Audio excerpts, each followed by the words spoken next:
You know how they say life can flip on a dime? That's exactly what happened to me at this party. My friend Jess had been nagging me for weeks to come out and meet her bunch of incredible friends. Honestly, I was more into a quiet night with my reports and market analysis, but Jess wouldn't have any of it. "Sarah, you need to get out more. Come on, it'll be fun," she insisted. So, there I was, in my least uncomfortable party dress, nursing a glass of wine and sticking out like a sore thumb among strangers. The place was buzzing, people laughing and chatting away. I stuck close to Jess, who seemed to know everyone. She was in the middle of introducing me to a couple of her friends when he walked in. "Tom." Jess's face lit up. "Oh, you gotta meet Tom," she said, dragging me through the crowd. Tom was this average-looking guy, nothing like the flashy type she'd expect at these gatherings. He had a sad smile that didn't quite reach his eyes. Jess introduced us, and for some reason, we clicked. Maybe it was the way he talked about his daughter, Lily, with such warmth and pride. Or maybe it was his candidness about being a widower and raising her alone. Whatever it was, it got me. We found ourselves away from the crowd, sitting on some ridiculously oversized cushions. "So, Sarah, Jess tells me you're into stocks and all that Wall Street stuff," Tom started, his voice rough but friendly. "Yeah, something like that. I analyze investment opportunities, help people grow their money." "Sounds boring, I know," I replied, trying to make my job sound less nerdy than it was. "Nah, that sounds pretty damn impressive. Wish I knew a thing or two about handling money like that," he chuckled, taking a sip of his beer. We talked about everything and nothing: movies, books, the nightmare of dating. I found myself laughing more than I had in months. Tom had this easy way about him, making you feel like you'd known him forever. "You know, I didn't want to come tonight. Socializing isn't exactly my strong suit," I confessed, feeling unusually open. "Tell me about it. I only came because Jess promised Lily could tag along for a bit. Wanted her to meet some normal adults, whatever that means," Tom said, rolling his eyes. The conversation shifted to Lily, and I could see the light in Tom's eyes when he talked about her. "She's something else, my Lily. Smart, kind, a bit too cheeky for her own good," he said, a proud smile spreading across his face. I was intrigued. "She sounds wonderful. Raising a kid on your own, that's got to be tough." Tom shrugged, his expression turning serious. "It's not easy, but Lily makes it all worth it. She's the best thing that ever happened to me." As the party wound down, I realized I didn't want this conversation to end. Tom felt like a breath of fresh air in my calculated, routine life. "Hey, maybe we could grab a coffee sometime? Talk more about market trends, or whatever?" I found myself saying, surprising even myself. Tom's smile was the answer I hoped for.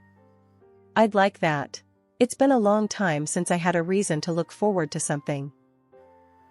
Very soon I met Tom's daughter, and she was like a breath of fresh air. We quickly became friends, which made her father very happy. That's how a simple meeting turned into a real love affair. After Tom and I decided to tie the knot, it was clear we wanted something simple, no fancy dresses or grand churches. Just us, my folks, and Lily, who was more excited than anyone.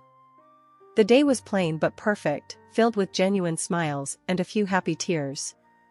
Moving into Tom's house afterwards, I was buzzing with ideas to make the place feel more like ours, not just his.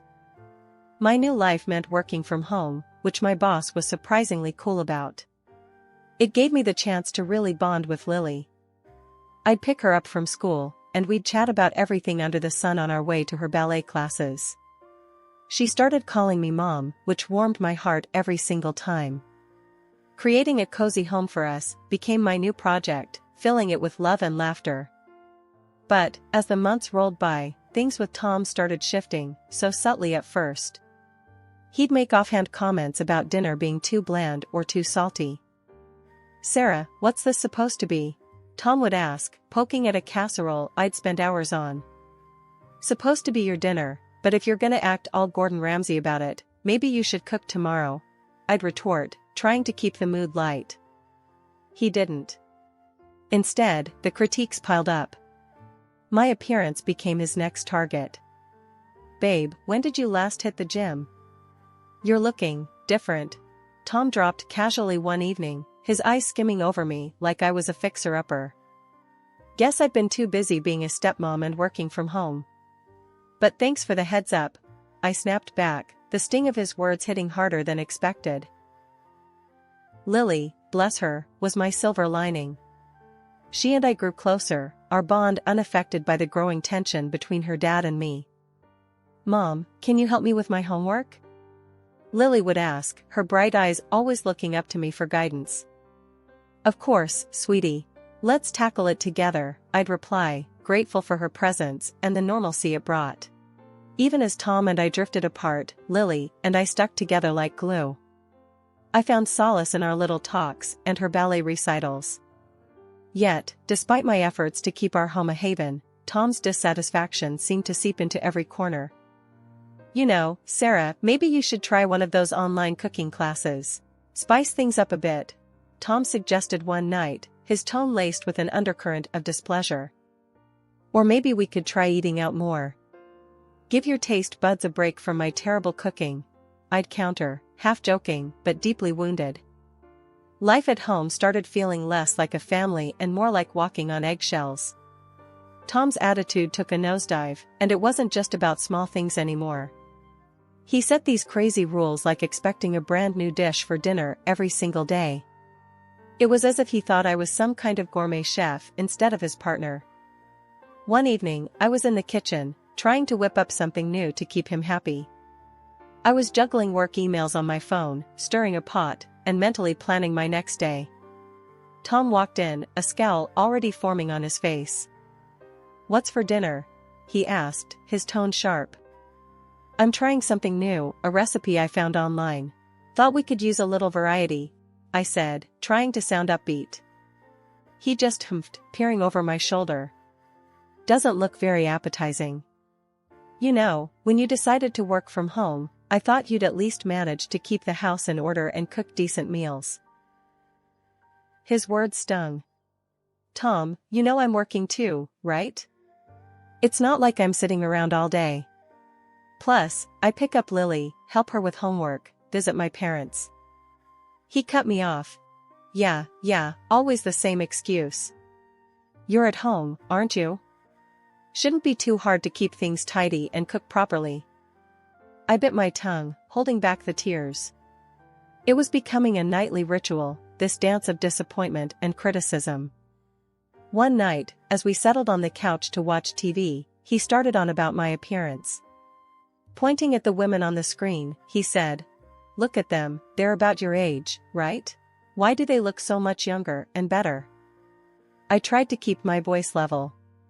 "Tom, those women have all day to focus on looking good. They likely have personal trainers, chefs, and who knows what cosmetic work done." But he wouldn't have it. "Excuses, Sarah. It's all about priorities. You used to care about how you looked." I felt deflated, worn out. It wasn't just about the cooking or the cleaning anymore, it was a constant comparison, a reminder that I wasn't enough. During these times, Lily was my only solace. Now a teenager, she saw through her dad's behavior. "Mom, you don't deserve this. Why do you put up with it? You should just leave him," she'd say, her words filled with worry and anger. But I couldn't bring myself to believe that the Tom I fell in love with was completely gone. "He's under a lot of stress, Lily. I believe he still loves us. He'll change," I'd respond, more to convince myself than her. It's been a roller coaster, to say the least. 15 years of ups and downs, but mostly, it feels like I've been riding a slow descent into a place I never thought I'd find myself. Now, at 55, with my stepdaughter Lily living her own life, though we talk every day, sharing secrets and stories like we used to, life threw me another curveball. Cancer. The word hit me like a freight train, but somehow, I managed to keep my composure long enough to tell Tom. His reaction? Well, it was something.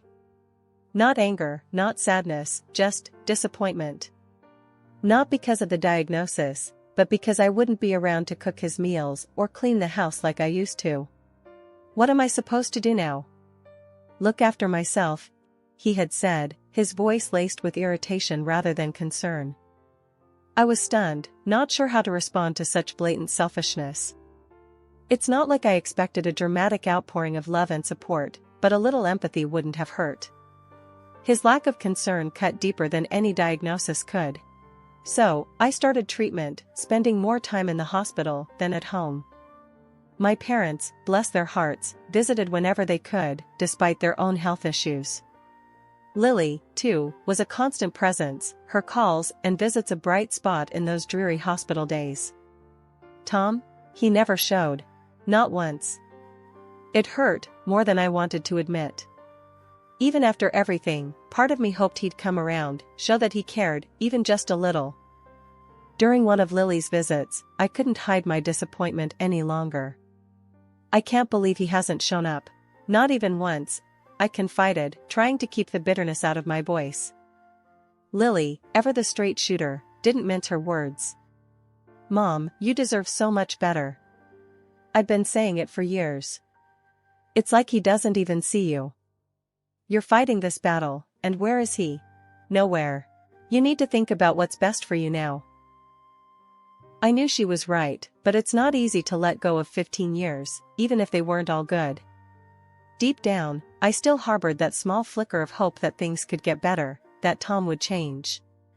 But lying in that hospital bed, facing my own mortality, I started to see things more clearly.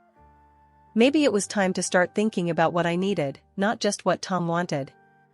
The revelation came on a Tuesday, just another ordinary day until Lily walked into my hospital room with a look that spelled trouble.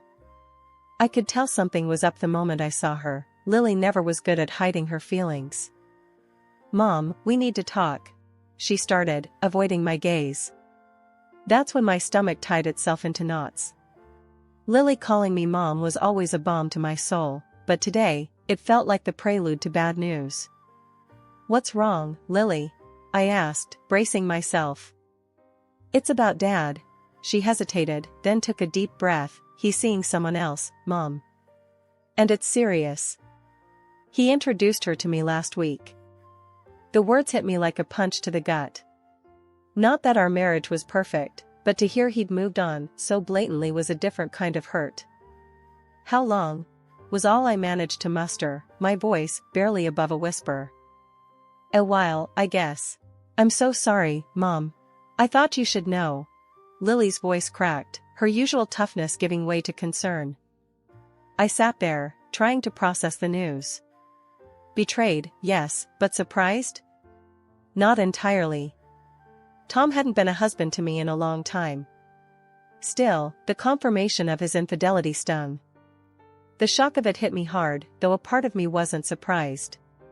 Tom's late nights, the sudden interest in looking younger, the new cologne, it all made sense now. Yet, hearing it out loud from Lily felt like a betrayal of a whole different kind. Does he think this is okay? Introducing her to you like it's all normal? I couldn't keep the anger out of my voice. Lily shrugged. He's convinced himself you're already gone, Mom. Says it's time he moved on for his happiness. It's like he doesn't even care about how this would hurt you. I laughed, a harsh sound that surprised even me. His happiness, huh?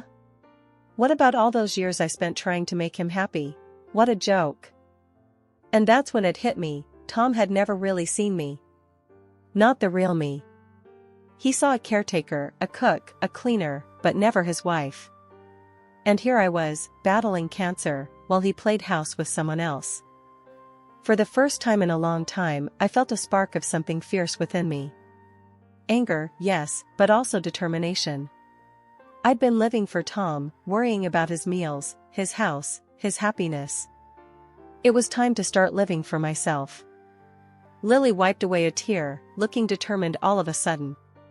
What are you gonna do? You can't let him just get away with this. A cold resolve settled over me. Tom's actions, his complete disregard for our marriage, it all clarified one thing. It was time to close this chapter for good. Tell him I agree to the divorce. I said firmly, surprising even myself with the decisiveness in my voice. It's clear he's moved on, and so should I. Lily's eyes widened. Really? Just like that? Yes, just like that. He thinks he can replace me so easily, let him try. But he'll regret this, Lily. Not today, maybe not tomorrow, but one day. He'll see what he's thrown away. Lily stood up, her stance shifting from worried to warrior-like. I'll tell him. And Mom, we'll get through this. Screw him and his midlife crisis fantasy. You're worth $1 million of her. Her fiery spirit in that moment gave me strength. I was about to embark on a tough journey, battling both cancer and a crumbling marriage, but I wasn't alone. I had Lily, and together, we were formidable. Thanks, Lily. We've got this, I said, a small smile breaking through the gloom. It was the beginning of a new chapter, one where I would reclaim my life and my dignity, with my loyal stepdaughter by my side. 2 days had felt like an eternity, each moment dragging on as I lay in that hospital bed, my body fighting a battle I hadn't signed up for. Then Tom walked in, his presence as cold as the chill running down my spine. The smirk on his face was something out of a nightmare, but this was my reality. He looked me over, his eyes devoid of any warmth. Look at you, all sick and pitiful. Can't say I'm surprised. You've let yourself go, haven't you? Found myself someone much better. Younger, prettier, healthier. He gloated, his words dripping with disdain. His words cut deeper than any knife could, but I was done showing him my pain. He threw the divorce papers on my bed, a challenge in his eyes. I took a deep breath, steadying my resolve. I picked up the pen and signed, each stroke a silent vow to myself that this was the beginning of my liberation, not my defeat. You're just as weak-willed as ever. Pathetic.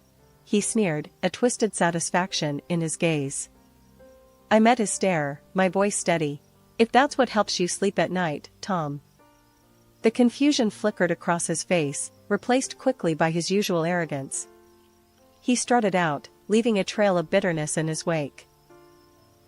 As soon as the door clicked shut, I reached for my phone with a determination that surprised even me. I called Lily, my voice stronger than I felt. Lily, it's done. But I need you to do something for me, I said, pausing to make sure I had her full attention. Tell your dad about the $3 million I plan to leave you. It's important he knows. There was a brief silence on the other end, and I could almost see the gears turning in her head. Mom, are you sure? He's going to flip out. A small smile tugged at my lips.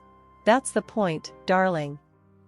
True to form, Tom's reaction was immediate and as predictable as ever. My phone became an incessant, vibrating companion, lighting up with his attempts to reach me. With each missed call, I felt an inch taller, a bit stronger. I watched the number climb, 50, 60, 70 missed calls, and with it, my resolve solidified. I couldn't help but laugh, a sound that felt foreign yet fitting for the moment. Here I was, supposedly at my weakest, yet I'd never felt more empowered. I had taken the first real step towards freeing myself from the chains of Tom's manipulation and cruelty. The sun was just peeking through the blinds when Tom burst into my hospital room the next morning, desperation etched in every line of his face. His sudden change of heart was as transparent as it was pathetic. Sarah, I've been a fool. I see that now. I love you, and I'm ready to leave her and start over with you. We can remarry, start fresh, he pleaded, his hands outstretched as if he could physically pull me back into the life we once shared. I couldn't help but laugh, a deep, genuine sound that seemed to startle him. Tom, you've shown me exactly who you are. After years of neglect, cruelty, and now this betrayal? And you think what? A few sweet words and it's all forgiven? He blanched, taken aback by my reaction. Sarah, please. I mean it. I realized I made a mistake. I shook my head, still incredulous. A mistake? Tom, you deliberately chose to step out on our marriage, humiliated me while I was at my lowest. No, it's too late for regrets. His desperation turned to anger, his face reddening. You'll regret this. I'll make sure of it. I'll sue you for every penny of that hidden money of yours." The threat was laughable. "Go ahead and try, Tom. That money? It's in my father's name. He made those investments, all legally binding and documented. You won't get a dime." The realization of his powerlessness hit him hard. His anger dissipated into sobs of frustration, a pitiful sight that had the guards rushing in. As they escorted him out, I moved to the window, watching him. There he was, the man I'd spent so many years with, looking so defeated and alone. Yet, I felt no pity. He was reaping what he'd sown, and in that moment, I knew I was finally free. "Justice prevails," I whispered to myself, a smile touching my lips. In that hospital room, I made a promise to myself. No longer would I be defined by the failings of my marriage or the cruelty of a man who couldn't appreciate the love and loyalty I'd offered. It was time to rebuild, to focus on my health, my happiness, and the future I deserved. The battle with cancer was like riding the world's most terrifying roller coaster, one where you can't see the track ahead. Months of treatment stretched out, with good days where hope flickered bright and bad days where it dimmed to nearly nothing. Remission would come, lifting me up, only for exacerbation to drag me back down into the fight. But I kept fighting, every single day, with every bit of strength I had, both for me and for Lily. Finally, the doctors gave me the news I'd been dreaming of. I was healthy, the cancer was gone. Walking out of that hospital felt surreal, like stepping into a new life waiting to be written. The fresh start wasn't just symbolic, it was real, tangible, and it was mine for the taking. Recovery wasn't just about the physical, it was mental, emotional, a total overhaul of life as I knew it. The day I was discharged from the hospital marked not just the end of my treatment, but the beginning of something new. Something mine. Lily picked me up, her car loaded with my few belongings. "Ready to start fresh, Mom?" she asked, her smile bright and encouraging. I couldn't help but return her smile. "More than ready, kiddo." We drove to my new place, a modest house I'd bought with the money I'd wisely invested over the years. It wasn't just a house, though, it was a promise of new beginnings, of freedom. As we unpacked, Lily chatted about decorating ideas, about painting the walls and planting a garden. "This is going to be a place of happiness, Mom. You'll see. We'll make it our sanctuary." Her enthusiasm was infectious. For the first time in years, I felt light, like a weight had been lifted. "I'd like that, Lily. A sanctuary sounds perfect." We took a break, sitting amidst boxes, with takeout containers between us. "You know, I've been thinking," I started, "about what comes next. I want to use this chance not just to heal, but to rediscover who I am, who I want to be." Lily nodded, taking my hand. "I've got your back, Mom. Always. And hey, you're already doing it. Look at how far you've come."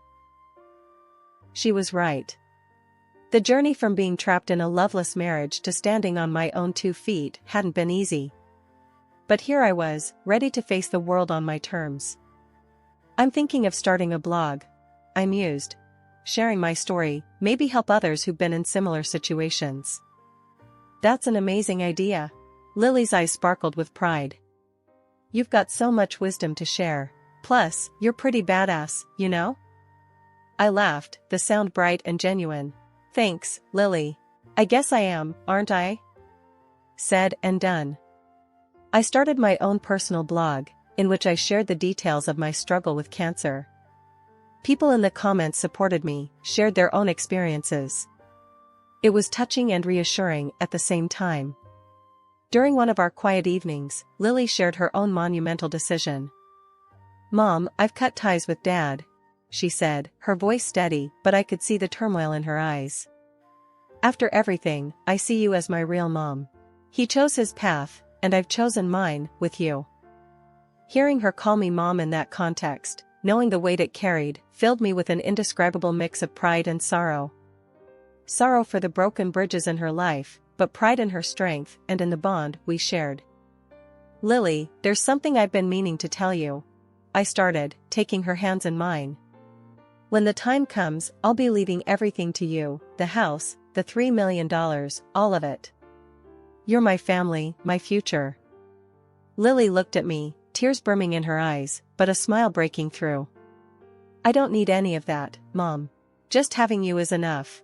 But thank you, for everything. In that moment, any lingering shadows of the past faded away. We were family, bound not by blood but by choice, by love. And as we looked ahead, the future wasn't just a blank page, it was a canvas waiting for us to fill it with color, with life.